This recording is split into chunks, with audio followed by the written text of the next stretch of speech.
Story time audio ബുക്സിലേക്ക് എല്ലാവർക്കും സ്വാഗതം. P Kesavadev എഴുതിയ അയൽക്കാർ, അധ്യായം 1.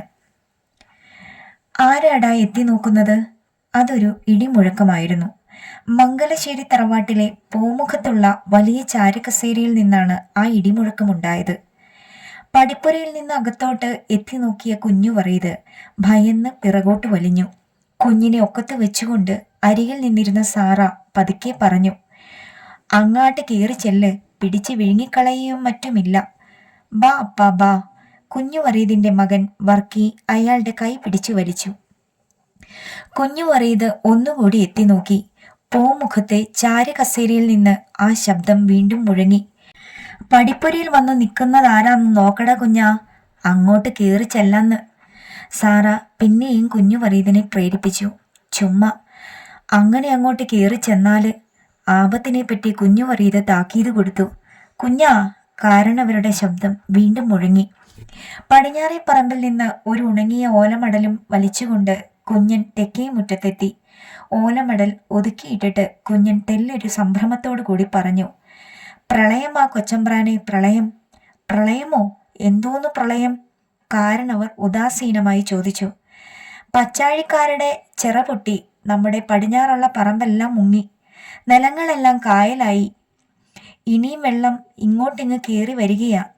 കാരണവരുടെ മുഖം ചുളിഞ്ഞു. ഉത്കണ്ഠയോടുകൂടി അദ്ദേഹം ചോദിച്ചു, നമ്മുടെ ചിറയും പൊട്ടിയോ? നമ്മുടെ ചിറ പൊട്ടി കണ്ടം മുഴുവൻ മുങ്ങിയ പിന്നെയല്ലയോ പച്ചാഴിക്കാരുടെ ചിറ പൊട്ടിയത്? കൊട്ടിലെല്ലാം തകർന്നു വീണു.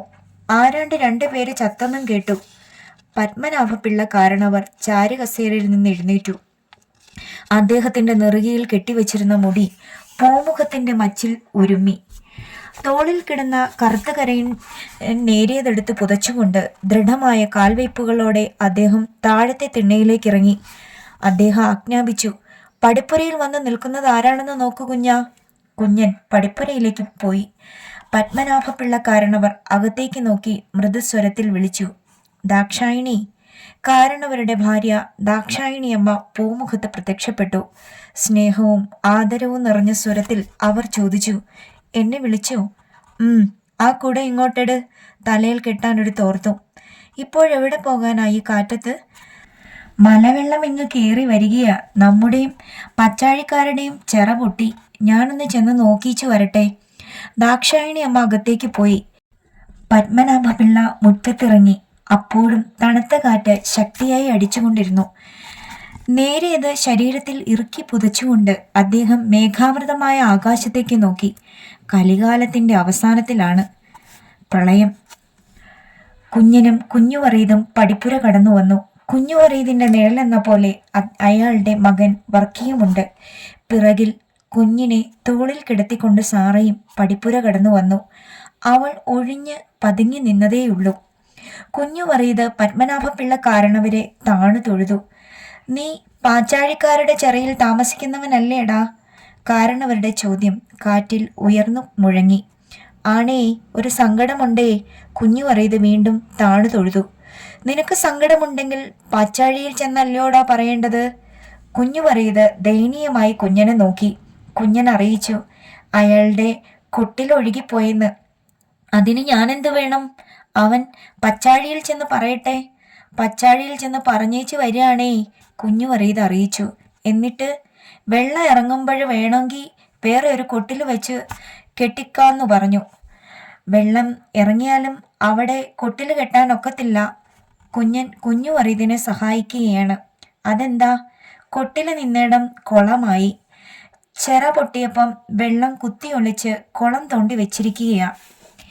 ചട്ടിയും കലവും തുണിയും പായും എല്ലാം ഒഴുക്ക് കൊണ്ടുപോയേ. കുഞ്ഞു വറീദിന്റെ തൊണ്ട ഇടറി. പത്മനാഭപിള്ളയുടെ മുഖത്ത് കാരുണ്യം കതിരിട്ടു. അദ്ദേഹം കുഞ്ഞു വറീദിന്റെ കൈയും പിടിച്ചു നിൽക്കുന്ന വർക്കിയെയും സാറയുടെ തോളിൽ കിടന്നുറങ്ങുന്ന കുഞ്ഞിനെയും നോക്കി. അയാൾക്ക് ഒരു കൊട്ടിൽ കെട്ടാൻ ഇടം കൊടുക്കണമെന്നാ പറയുന്നേ. കുഞ്ഞൻ അറിയിച്ചു. തെക്കേ പറമ്പിൽ ഒരു പുര വെച്ച് കൊടുത്തേര്. അവര് അപ്പുറത്തോട്ട് ചെല്ലട്ടെ. ദാക്ഷായിണി അമ്മ മുറ്റത്തേക്ക് ഇറങ്ങി ചെന്നു. തോർത്ത് ഭർത്താവിന്റെ കയ്യിൽ കൊടുത്തു. തോർത്ത് തലയിൽ കെട്ടി കുട കയ്യിൽ വാങ്ങിയിട്ട് പത്മനാഭപിള്ള പറഞ്ഞു, പച്ചാഴിക്കാരുടെ ചെറിയിൽ താമസിച്ചിരുന്നവരായി ഇവര്. ചിറ പൊട്ടി അവരുടെ കൊട്ടിൽ ഒഴുകിപ്പോയി. അവരെ വിളിച്ചു കഞ്ഞികൊട്. അവരും അദ്ദേഹം പടിപ്പുരയിലേക്ക് നടന്നു. പിന്നെ കുഞ്ഞനും. അതിനു മുമ്പൊരിക്കലും അത്ര വലിയൊരു വെള്ളപ്പൊക്കം ഉണ്ടായിട്ടില്ല. വെള്ളപ്പൊക്കത്തെപ്പറ്റി ആ നാട്ടുകാർക്കുണ്ടായിരുന്ന സങ്കല്പങ്ങൾ ആ വെള്ളപ്പൊക്കത്തിൽ ഒഴുകിപ്പോയി. സുരക്ഷിതങ്ങളെന്ന് കരുതപ്പെട്ടിരുന്ന പല സ്ഥലങ്ങളും മലവെള്ളത്തിന്റെ ആക്രമണത്തിൽ അകപ്പെട്ടു. 4 ദിവസം തുടർച്ചയായി ഉഗ്രമായി കാറ്റടിച്ചുകൊണ്ടിരുന്നു. 4 ദിവസം സൂര്യൻ അദൃശ്യനായിരുന്നു. 3-ാം ദിവസം വൈകുന്നേരമായപ്പോൾ ആറ് കരകവിഞ്ഞൊഴുകി തുടങ്ങി. ആറ്റുവക്കിലുള്ള പാടങ്ങളും പറമ്പുകളും പള്ളങ്ങളും വെള്ളത്തിനടിയിലായി. ക്ഷണം പ്രതി എന്നോണം വെള്ളം കയറിക്കൊണ്ടിരുന്നു.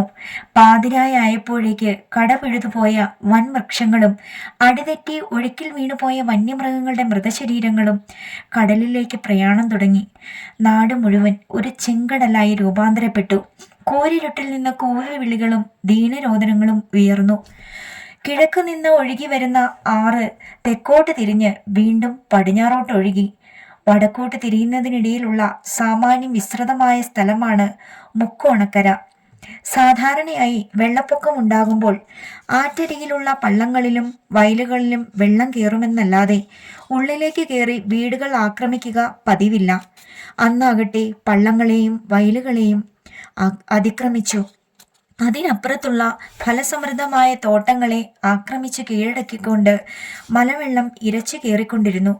മുമ്പൊരിക്കലും ഉണ്ടാകാത്തത് അന്നുണ്ടാകുമെന്ന് പ്രതീക്ഷിക്കാത്ത നാട്ടുകാർ അമ്പരന്ന് ജീവരക്ഷാർത്ഥം കയ്യിൽ കിട്ടിയതും എടുത്തുകൊണ്ട് ഓട്ടം തുടങ്ങി.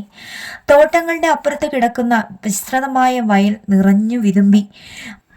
മംഗലശ്ശേരിക്കാരുടെ ചിറ അടിച്ചു തകർത്തുകൊണ്ട് കാട്ടാനക്കൂട്ടത്തെ പോലെ വെള്ളം മുന്നോട്ട് കുതിച്ചു. പച്ചാഴിക്കാരുടെ ചിറയും പൊട്ടി കുഞ്ഞുമറീതിന്റെ കൊട്ടിലിരുന്നിടം കുളമായി. മുക്കോണക്കരയുടെ വടക്ക് കിഴക്കേ കോണിലാണ് മംഗലശ്ശേരി തറവാട്. മുക്കോണക്കരയിൽ നിന്ന് പട്ടണത്തിലേക്ക് പോകുന്ന വഴി മംഗലശ്ശേരിയുടെ കിഴക്കുവശത്തു കൂടിയാണ് പോകുന്നതും. അതിനടുത്ത് തന്നെയാണ് മലയാളം പള്ളിക്കൂടവും പ്രവൃത്തി കച്ചേരിയും അഞ്ചലാഫീസും. മുക്കോണക്കരയിലെ ഏറ്റവും ഉയർന്ന സ്ഥലവും അതുതന്നെയാണ്. എത്ര തന്നെ വെള്ളപ്പൊക്കം ഉണ്ടായാലും അവിടെ വെള്ളം കയറില്ല എന്നാണ് എല്ലാവരുടെയും വിശ്വാസം.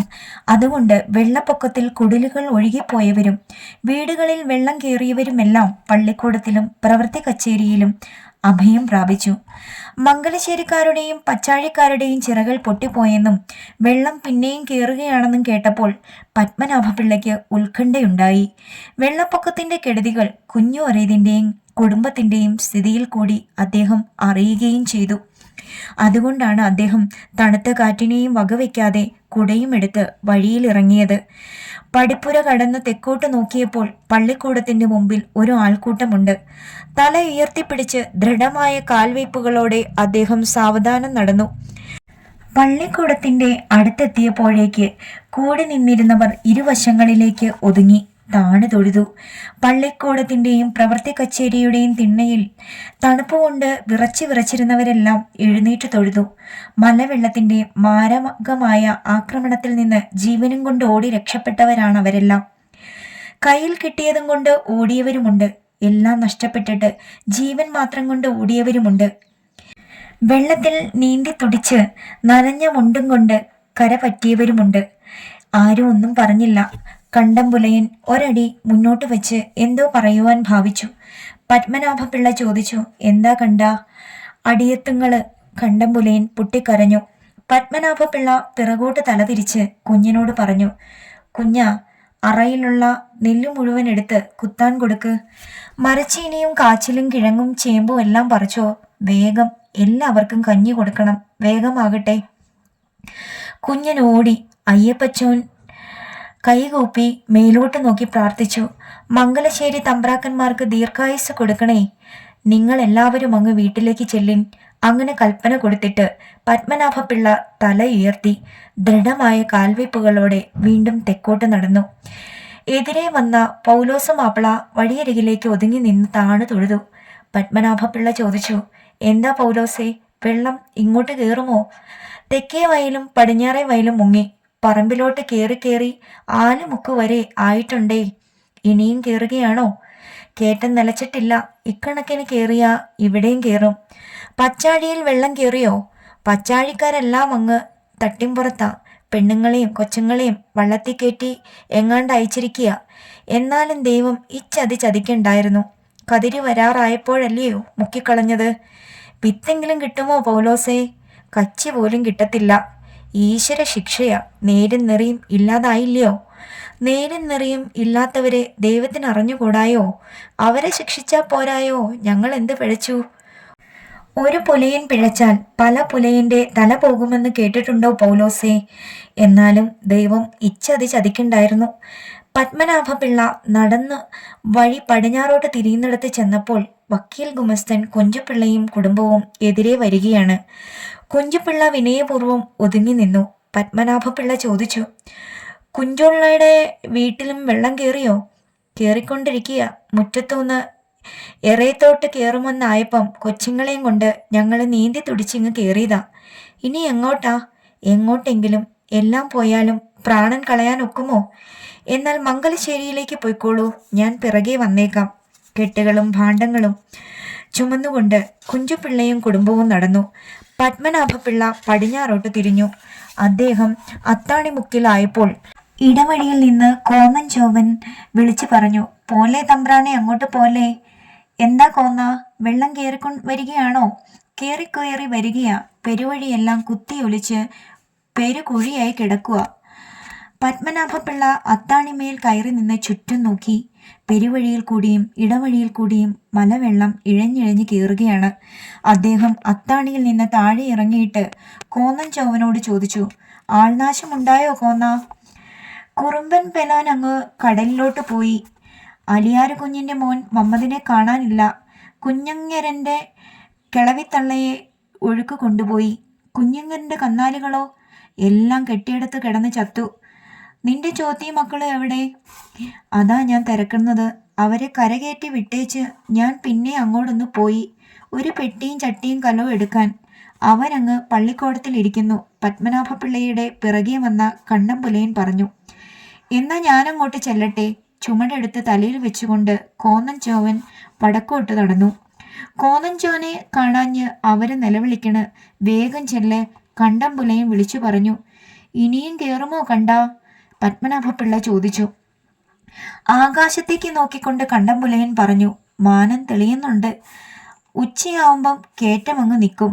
പത്മനാഭപിള്ള തിരിഞ്ഞു നടന്നു. കണ്ടം പുലയൻ പിറകെയും. മംഗലശ്ശേരിയുടെ പടിപ്പുര അകത്ത് നിന്ന് സാക്ഷിയിട്ടിരിക്കുകയാണ്. പടിപ്പുരയ്ക്ക് പുറത്ത് ഒരു വലിയ ആൾക്കൂട്ടമുണ്ട്. പുലയരുണ്ട്, ഈഴവരുണ്ട്, ക്രിസ്ത്യാനികളുണ്ട്, മുഹമ്മദീയരുണ്ട്. കാരണവർ വരുന്നത് കണ്ട് എല്ലാവരും ഒഴിഞ്ഞു നിന്നു. അദ്ദേഹം പടിപ്പുരയിൽ മുട്ടി. അദ്ദേഹത്തിന്റെ ശബ്ദം ഇടിനാദം പോലെ മുഴങ്ങി. ആരാടാ പടിപ്പുര സാക്ഷിയിട്ടത്? കുഞ്ഞൻ പടിപ്പുര തുറന്നു. കാരണവർ ഗർജിച്ചു. ആര് പറഞ്ഞടാ പടിപ്പുര സാക്ഷിയിടാൻ? കൊച്ചമ്പ്രാട്ടിമാരാ, കുഞ്ഞൻ പതുക്കെ പറഞ്ഞു. ഏത് കൊച്ചമ്പ്രാട്ടിയാടാ സാക്ഷിയിട്ടത്? മംഗലശ്ശേരിയിലെ പടിപ്പുര ഇന്നോളം സാക്ഷിയിട്ടിട്ടില്ല. ഇനി സാക്ഷിയിടുകയും വേണ്ട. ദാക്ഷായിണി അമ്മ പൂമുഖത്ത് നിന്ന് മുറ്റത്തേക്ക് ഇറങ്ങി വന്നു. പത്മനാഭപിള്ള അകത്തേക്ക് കയറി. അദ്ദേഹം ഭാര്യയുടെ നേരെ ഗർജിച്ചു. നീയാണോടി പടിപ്പുര സാക്ഷിയിട്ടത്? ചോമാരും പെലേരും നാട്ടുകാരെ പേടിച്ച് പടിപ്പുരയടച്ച് കഴിഞ്ഞവരല്ലടി മംഗലശ്ശേരിക്കാര്. ചോമാരും പെലേരും ഇങ്ങോട്ടിങ്ങ് കയറാൻ പോയപ്പോഴാ. ചോമാരും പെലേരും ഇങ്ങോട്ടിങ്ങ് കയറാൻ പോയെങ്കിൽ അത് ഞാൻ പറഞ്ഞിട്ടാ. അത് ഞങ്ങൾ അറിഞ്ഞോ? അറിഞ്ഞില്ലെങ്കിൽ ഇപ്പോഴറിഞ്ഞോ? പടിപ്പുരയിലേക്ക് തിരിഞ്ഞിട്ട് അദ്ദേഹം ആജ്ഞാപിച്ചു. നിങ്ങളെല്ലാം ഇങ്ങ് കയറീൻ. കുറെ പേര് ഉരപ്പുരയിലേക്ക് കയറീൻ. കുറച്ചു പേര് പത്തായപ്പുരയിൽ.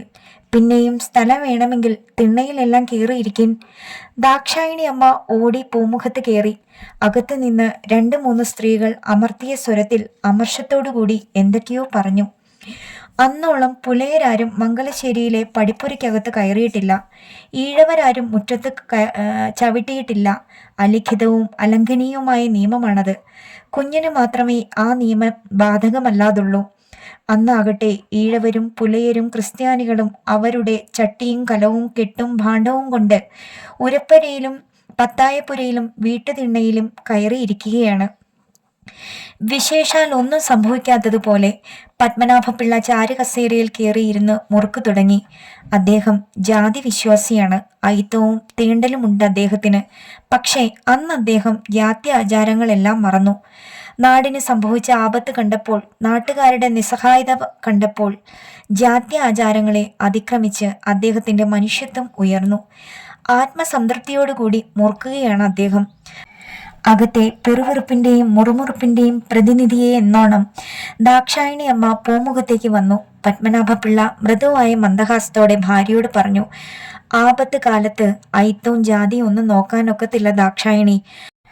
ആപത്ത് കാലത്ത് അയിത്തവും ജാതിയും വേണ്ടാങ്കി പിന്നെ ആപത്തില്ലാത്തപ്പം വേണോ? ഈശ്വര നിശ്ചയമാണടി ഇതെല്ലാം. അയിത്തവും ജാതിയും ഈശ്വര നിശ്ചയമല്ലയോ? അതും ഈശ്വര നിശ്ചയമാ, ഇതും ഈശ്വര നിശ്ചയമാ. വേണമെന്ന് പറയാനും വേണ്ടെന്ന് പറയാനും ഈശ്വരന് അധികാരം. ഇതോടെ ഈ ലോകമങ്ങ് നശിച്ചെങ്കിൽ ദാക്ഷായണി അമ്മ പ്രാർത്ഥിച്ചു. ആ പ്രാർത്ഥന തികച്ചും ആത്മാർത്ഥമായിരുന്നു. അയിത്തവും ജാതിയും ഇല്ലാത്ത ഒരു ലോകത്തിൽ ജീവിക്കുവാനും ആ ലോകം നിലനിൽക്കുവാനും അവർ ഇഷ്ടപ്പെടുന്നില്ല. പത്മനാഭപിള്ള സഹതാപപൂർവം പറഞ്ഞു, ലോകം നശിക്കുകയും മറ്റും ഇല്ലടി. വെള്ളമിറങ്ങുമ്പോൾ അവരെല്ലാവരും അങ്ങ് പോകും. പിന്നെ പുണ്യാഹം തളിച്ച് വീട് ശുദ്ധിയാക്കാം. ചോമാരെയും പിള്ളേരെയും വീട്ടിൽ കയറ്റിയേച്ച് ശരണം പ്രാപിക്കുന്നവരെ ഉപേക്ഷിക്കുന്നവരല്ലടി മംഗലശ്ശേരിക്കാര്. പത്മനാഭപിള്ളയുടെ ശബ്ദം ഉയർന്നു മുഴങ്ങി. ദാക്ഷായണിയമ്മ പിന്നെയൊന്നും പറഞ്ഞില്ല. അകത്തെ പിറുവിറുപ്പും മുറുമുറുപ്പും അതോടെ അവസാനിച്ചു. വിറകുപുര അടുക്കളയായി മാറി. വലിയ വാർപ്പുകളിൽ കഞ്ഞി പാകപ്പെടുത്തി ഉരുളികളിൽ മരച്ചീനിയും കാച്ചിലും കിഴങ്ങും ചേമ്പും കൊണ്ടുള്ള പുഴുക്കുണ്ടാക്കി. പടിഞ്ഞാറേ മുറ്റത്ത് അഭയാർത്ഥികൾ നിരനിരയായി ഇരുന്നു.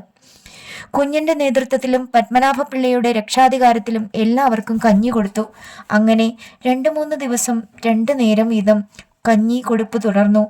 അതായിരുന്നു കാരണവരുടെ ആജ്ഞ.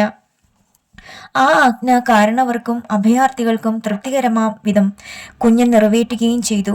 ആ 3 ദിവസവും മംഗലശ്ശേരിയിലെ സ്ത്രീകൾ പുറത്തിറങ്ങിയിട്ടില്ല. കുട്ടികൾ പുറത്തിറങ്ങാൻ അമ്മമാർ സമ്മതിച്ചുമില്ല. അയിത്ത ജാതിക്കാർ വീട്ടുതിണ്ണയിലും ഉരപ്പുരയിലും പത്തായപ്പുരയിലും താമസമായാൽ പിന്നെ അവരെങ്ങനെ പുറത്തിറങ്ങും? പത്മനാഭപിള്ളയ്ക്ക് 3 സഹോദരികളുണ്ട്. 3 ഇളയ സഹോദരികളാണ്. കമലാക്ഷിയമ്മ, സരോജിനിയമ്മ, സുമതിയമ്മ. 3 പേർക്കും ഈ 2 മക്കളുണ്ട്. പത്മനാഭപിള്ളയുടെ 2ാമത്തെ ഭാര്യയായ ദാക്ഷായണിയമ്മ പ്രസവിച്ചിട്ടില്ല. അവരെല്ലാം അവരവരുടെ മുറിയിലും വിശാലമായ 4 കെട്ടിലുമായി കഴിച്ചുകൂടുകയാണ്. ആരും ഒന്നും പറഞ്ഞില്ലെങ്കിലും എല്ലാവരുടെ മനസ്സിലും അമർഷമുണ്ട്. ദാക്ഷായണി അമ്മയ്ക്ക് മനസ്സിൽ അമർഷമുണ്ടെങ്കിലും ഭർത്താവിൻ്റെ പ്രവൃത്തിയെ നീതീകരിക്കുവാൻ അവർ എപ്പോഴും ശ്രദ്ധിച്ചിരുന്നു. അവർ പറഞ്ഞു, നാട്ടിൽ മുഴുവൻ കൂടെ വന്ന ആപത്തല്ലയോ? അവരും മനുഷ്യരല്ലയോ? നമ്മുടെ കുടികുടപ്പുകാരും നമ്മുടെ ജോലിക്കാരുമല്ലയോ അവര്? എന്നാ പിന്നെ കമലാക്ഷിയമ്മ പ്രതിഷേധിക്കാൻ ഭാവിച്ചു. പെട്ടെന്ന് സുമതിയമ്മ കണ്ണിറുക്കി കാണിച്ചു. പിന്നെ കമലാക്ഷിയമ്മ ഒന്നും പറഞ്ഞില്ല. സരോജിനിയമ്മ പറഞ്ഞു, ചേട്ടന്റെ ഇഷ്ടം അതാണെങ്കിൽ അങ്ങനെ നടന്നേ ഒക്കൂ. ചേട്ടന്റെ ഇഷ്ടമാ നമ്മുടെ ഇഷ്ടം. അടുക്കളക്കാരി കൊച്ചു പാർവതിക്ക് അതൊന്നും സഹ്യമായില്ല. അവൾ ചോദിച്ചു, ഇന്നിവിടെ ഒന്നും വെക്കണ്ടേ? ഒന്നും വെക്കാതെ പിന്നെ എങ്ങനെയാടി വല്ലതും കഴിക്കുന്നത്? ദാക്ഷായണിയമ്മ ചോദിച്ചു. എനിക്ക് വയ്യ, ഞാൻ ഇതേവരെ തൊട്ട് തിന്നിട്ടില്ല, തീണ്ടി തിന്നിട്ടുമില്ല. ദാക്ഷായണിയമ്മ ചൊടിച്ചു. നീ തൊട്ടും തീണ്ടിയും തിന്നാതെ ആഢ്യത്തിയായിട്ടിരുന്നു. എനിക്കറിയാം വെക്കാനും വിളമ്പാനും. നാത്തൂന്റെ മുഖം കറുത്തപ്പോൾ കമലാക്ഷി അമ്മയ്ക്കും സരോജിനി അമ്മയ്ക്കും സുമതി അമ്മയ്ക്കും വാശിയായി.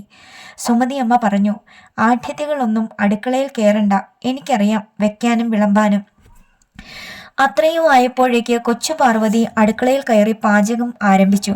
3-ാം ദിവസം വെള്ളം ഇറങ്ങി. വയലുകളിൽ നിന്നും പറമ്പുകളിൽ നിന്നും പള്ളങ്ങളിൽ നിന്നും വെള്ളം ഇറങ്ങി. ആറ്റിലൊതുങ്ങി. മംഗലശ്ശേരിയിൽ നിന്ന് അഭയാർത്ഥി കുടുംബങ്ങൾ ഒന്നൊന്നായി പോയിക്കൊണ്ടിരുന്നു. പത്മനാഭപിള്ളയുടെ കൽപ്പന പ്രകാരം കുഞ്ഞൻ ഓരോ കുടുംബത്തിനും 1 പറ നെല്ല് വീതം കൊടുത്തയച്ചു. കുടില് നശിച്ചു പോയവർക്ക് ഓലയും മുളയും കൊടുത്തു. കുഞ്ഞുവറീതും കുടുംബവും മാത്രം ഉരപ്പുരയിൽ അവശേഷിച്ചു. പത്മനാഭപിള്ള കുഞ്ഞനോട് ആജ്ഞാപിച്ചു, കുഞ്ഞുവറീതിന് തെക്കേ പറമ്പിൽ പുര വെച്ചു കൊടുത്തേക്ക്, നാളെ തന്നെ. അടുത്ത ഭാഗം നാളെ.